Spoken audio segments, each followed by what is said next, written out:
Existe algo doloroso em correr atrás de alguém que não está correndo na sua direção. Você manda mensagem, espera, relê o que enviou, pergunta se disse certo, se disse demais, se deveria ter ficado quieta. E em algum lugar no meio disso tudo, você esqueceu de uma coisa: quem você era antes de começar a correr. Porque correr atrás de alguém tem uma lógica que parece fazer sentido de dentro. Se eu mostrar o suficiente, se eu estiver presente o suficiente, se eu explicar o suficiente, ela vai ver, ele vai entender. Vão perceber o que tem. Mas enquanto você constrói esse argumento internamente, o seu corpo já está mandando uma mensagem completamente diferente. Antes de qualquer palavra, antes de qualquer mensagem enviada, antes de qualquer escolha consciente de como se apresentar, o seu corpo já disse tudo.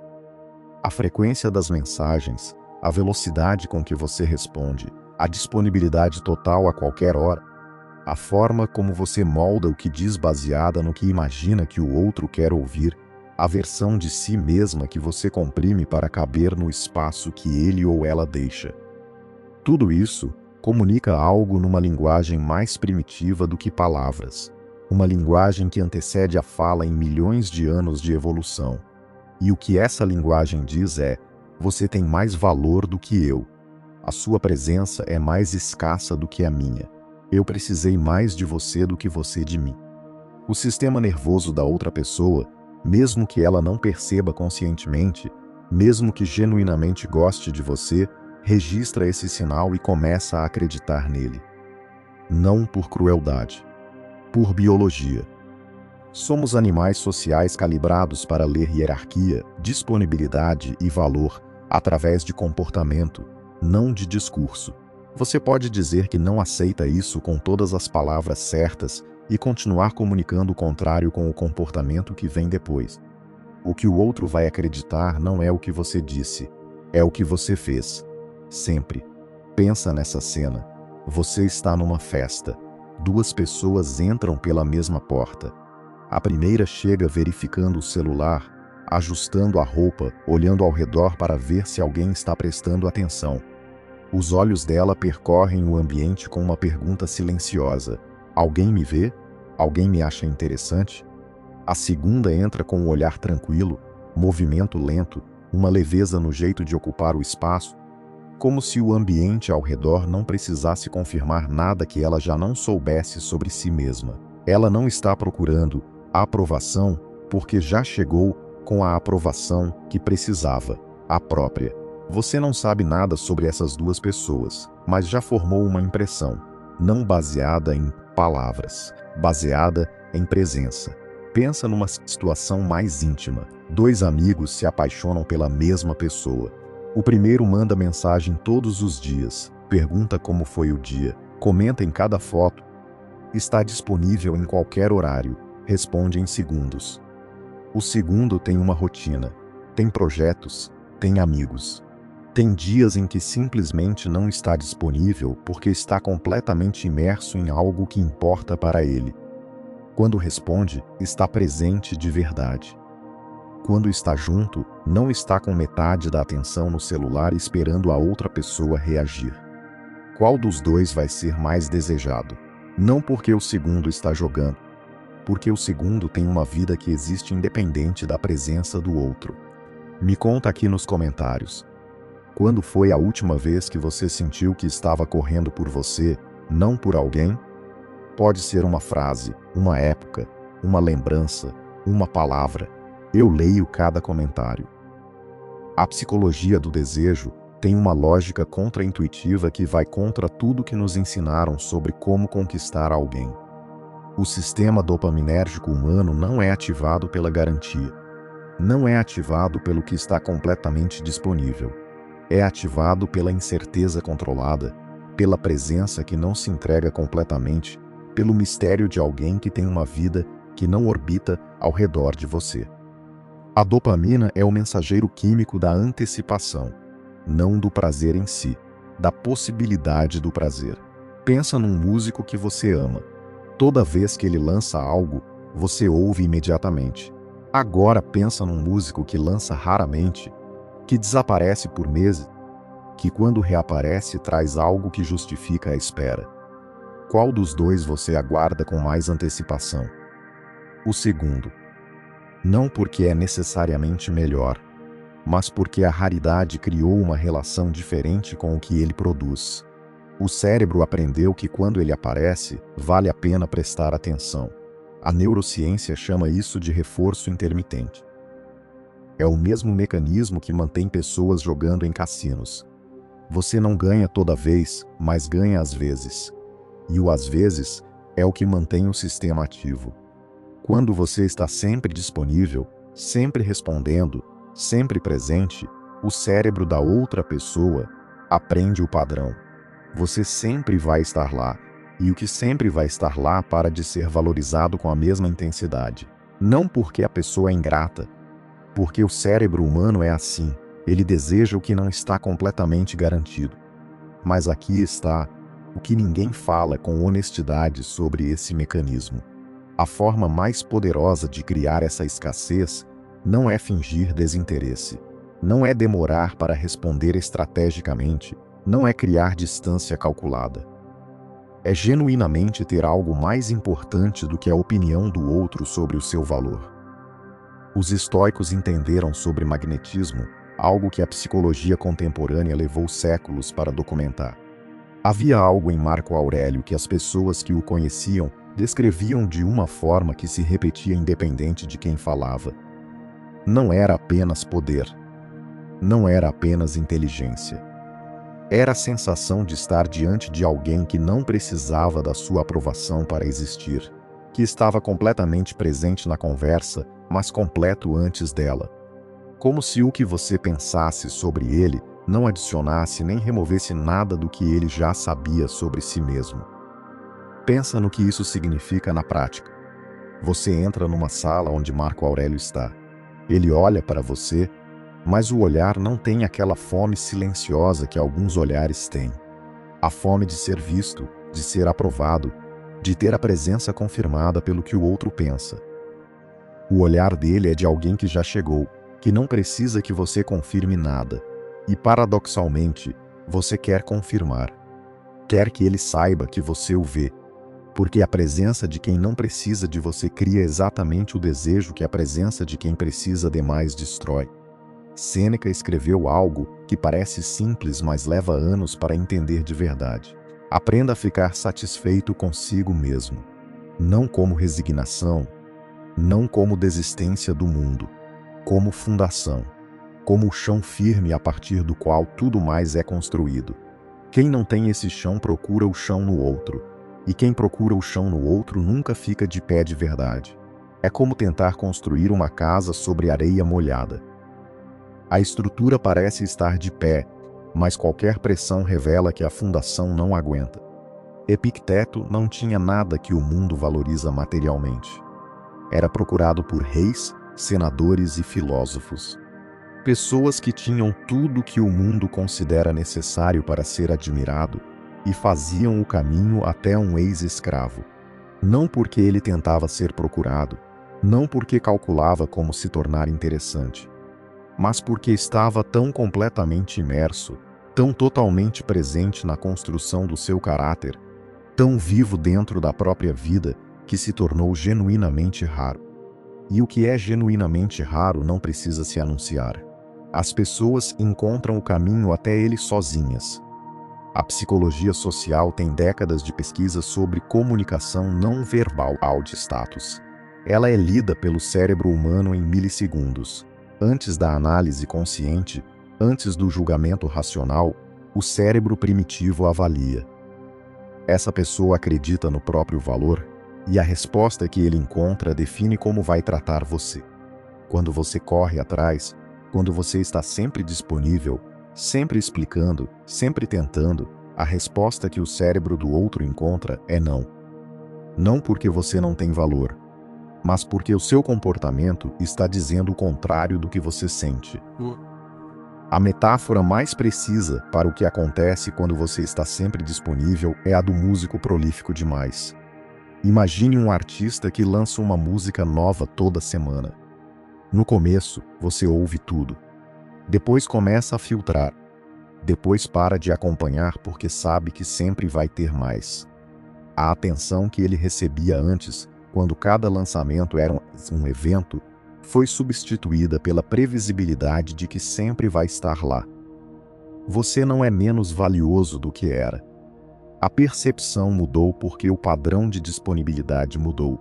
E percepção no desejo humano é a realidade que importa. Explica por que os ciclos de corrida e recuo têm uma qualidade específica de vício. Quando você corre e o outro recua, e depois o outro se aproxima brevemente, e você se anima, e ele recua de novo, o cérebro está sendo condicionado exatamente como um jogador de caça-níquel. A vitória ocasional, o momento de aproximação, é suficiente para manter o sistema ativo. Para continuar tentando. Para continuar justificando a corrida. Entender esse mecanismo não vai fazer você parar de sentir, mas vai mudar a relação com o que está sentindo, de dentro do ciclo para fora dele. O que Marco Aurélio, Sêneca e Epicteto tinham em comum não era ausência de emoção, não era frieza, não era distância calculada. Era a qualidade de presença de alguém que não precisa de você para saber quem é. E essa qualidade não se finge.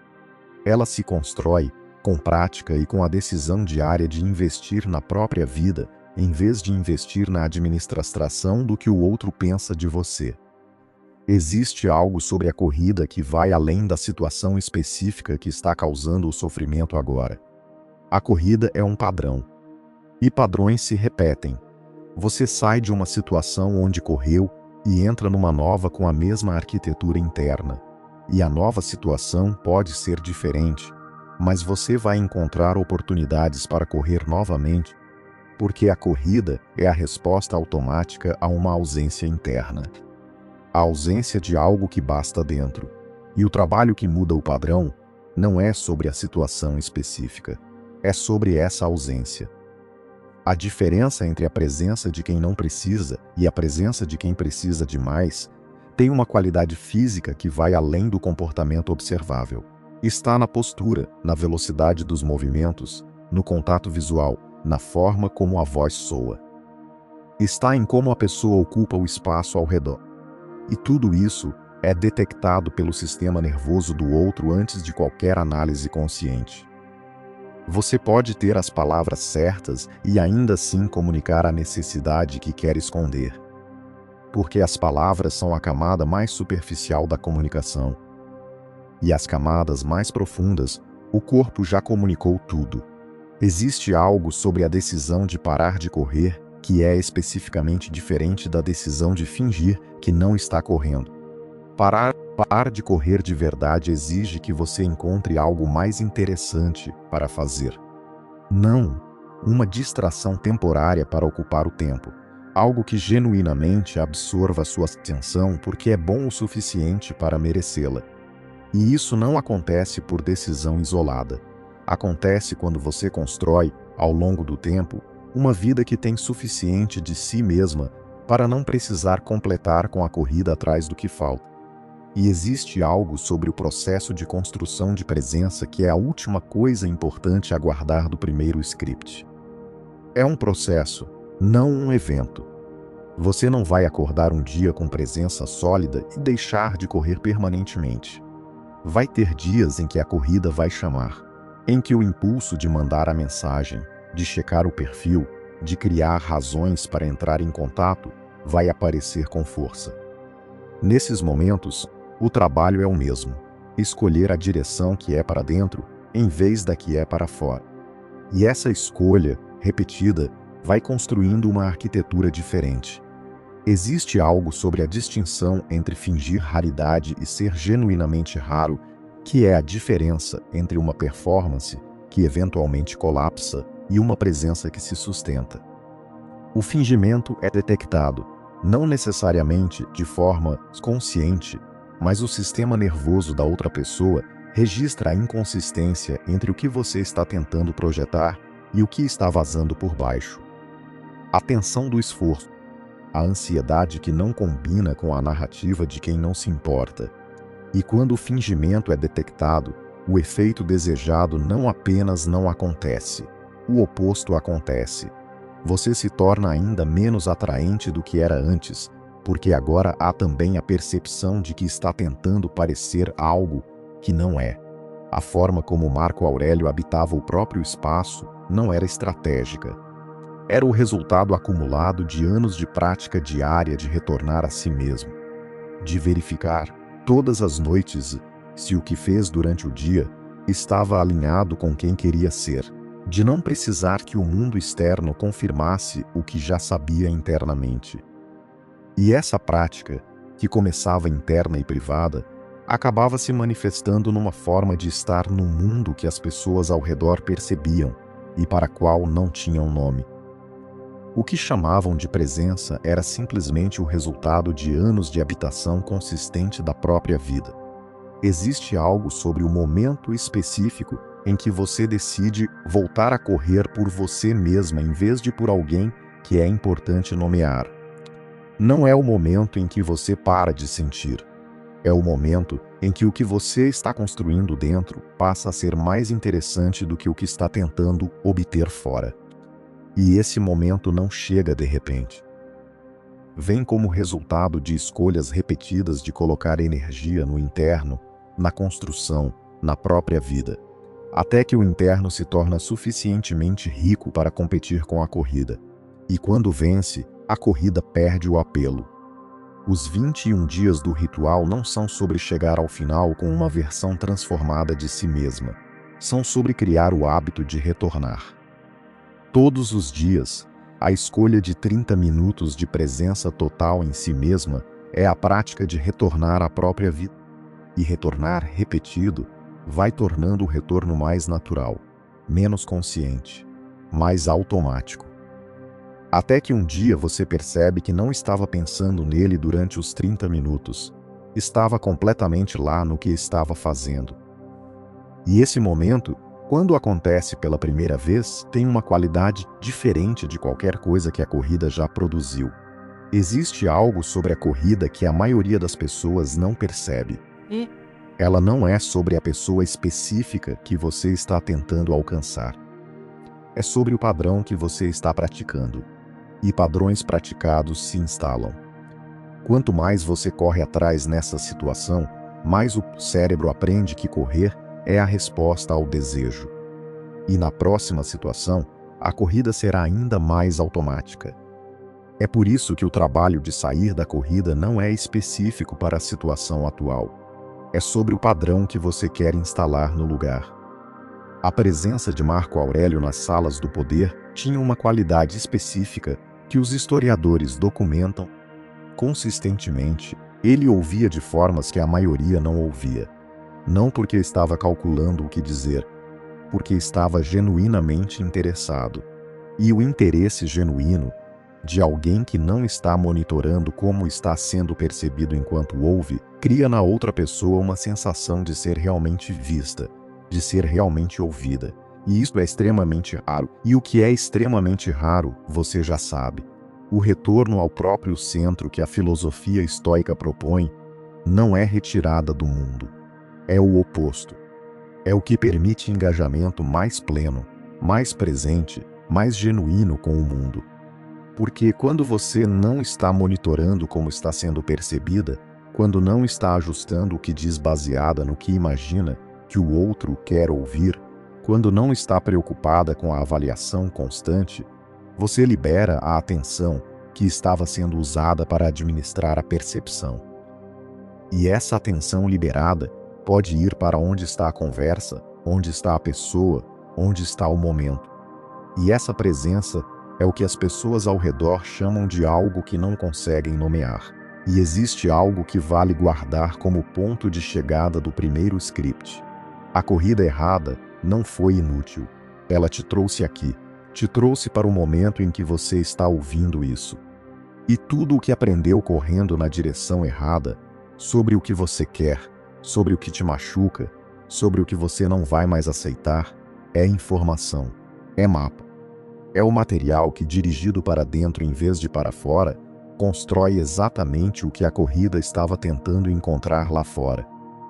Existe algo sobre a corrida que a filosofia estoica entendeu com precisão. Ela é uma forma de colocar o que está fora de você no controle do que está dentro. Quando sua paz depende de alguém responder, quando sua sensação de valor depende de ser escolhida, quando sua felicidade depende de uma situação específica ter um desfecho específico, você entregou o leme. E sem o leme, você vai para onde o vento aponta. Epicteto chamava isso de confundir o que está sob controle com o que não está. E a distinção mais prática que existe entre as duas categorias é essa. O que está fora sempre vai ser incerto. O que está dentro é o único terreno onde a construção é possível. E a corrida que muda tudo não é atrás de ninguém. É em direção a si mesma. Com a mesma intensidade que você desperdiçou correndo na direção errada, dirigida agora para o único lugar onde o que você busca pode de fato ser encontrado. Não porque o mundo externo não importa, porque o mundo interno é o único que você controla. E construir o que você controla é a única forma de ter algo que ninguém pode tirar. Existe algo sobre ter projetos genuinamente seus que é o elemento mais transformador de todos. Porque um projeto genuinamente seu cria um tipo específico de experiência de si mesma, a de alguém que cria, que começa coisas e que tem algo que existe por conta própria. E essa experiência, acumulada ao longo do tempo, cria uma narrativa interna diferente. Você não é mais apenas alguém que quer ser escolhida. É alguém que está escolhendo, todos os dias, o que vai construir com o tempo e a atenção que tem. E existe algo sobre o exercício dos 21 dias que é a tradução prática mais concreta de tudo que os estoicos ensinavam.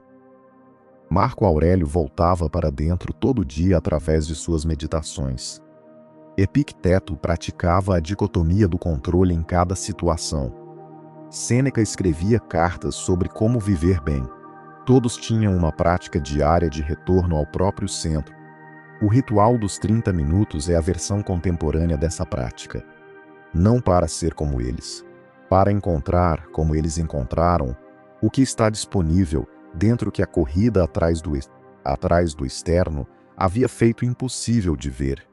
E o que você vai encontrar nos 21 dias não é perfeição, não é a ausência de impulso de checar o celular, não é a ausência de saudade. É algo mais valioso do que tudo isso. A evidência acumulada de que você tem uma vida que acontece. Uma vida que não espera por aprovação. Uma vida que é real independente de quem a está observando. E essa evidência, construída dia após dia em 30 minutos de presença total, é a fundação. A base, o chão firme que a corrida nunca conseguiu construir. Existe algo sobre o momento em que você para de monitorar o que o outro pensa que libera uma quantidade de energia que você não sabia que estava sendo usada.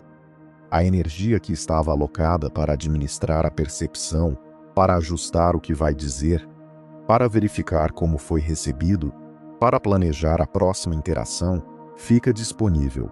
E quando fica disponível, você percebe o quanto havia. E para onde esse tanto de energia pode ir quando está livre. E a última coisa que vale guardar do que foi compartilhado aqui, a corrida errada não foi em vão. Te trouxe até aqui. Te mostrou o que acontece quando o chão que você pisa é o humor, a disponibilidade e a aprovação de outra pessoa. E agora você sabe o suficiente para construir um chão diferente, o seu próprio. E você corre agora por você, não como slogan, como declaração de direção. A corrida continua. O destino mudou, e a direção que sempre funcionou, que os estoicos praticavam 2000 anos antes de qualquer psicologia do desejo existir, é essa: dentro, construir dentro, habituar dentro, voltar para dentro. E o que se constrói dentro, inevitavelmente, manifesta fora. E quem você era antes de começar a correr ainda existe, intacta por baixo de tudo que acumulou tentando ser aceita. Está esperando que você pare de correr para aparecer de novo. Essa é a pessoa que vale encontrar, e que, quando encontrada, torna tudo mais diferente. Eu corro agora por mim. Não é slogan nem performance. É a direção que muda tudo, de dentro para fora, de forma que persiste. E esse é o ponto de chegada. Não de uma jornada de 21 dias, de uma forma genuinamente diferente de existir no mundo. E a vida que você constrói correndo genuinamente por você mesma é a única que permanece quando tudo mais ao redor muda. Você corre agora por você. Sempre foi exatamente essa a única direção certa. Se algo do que foi falado aqui chegou em você, se você se reconheceu nessa corrida que leva na direção errada, eu te convido a conhecer o método Devagar, Tudo Muda.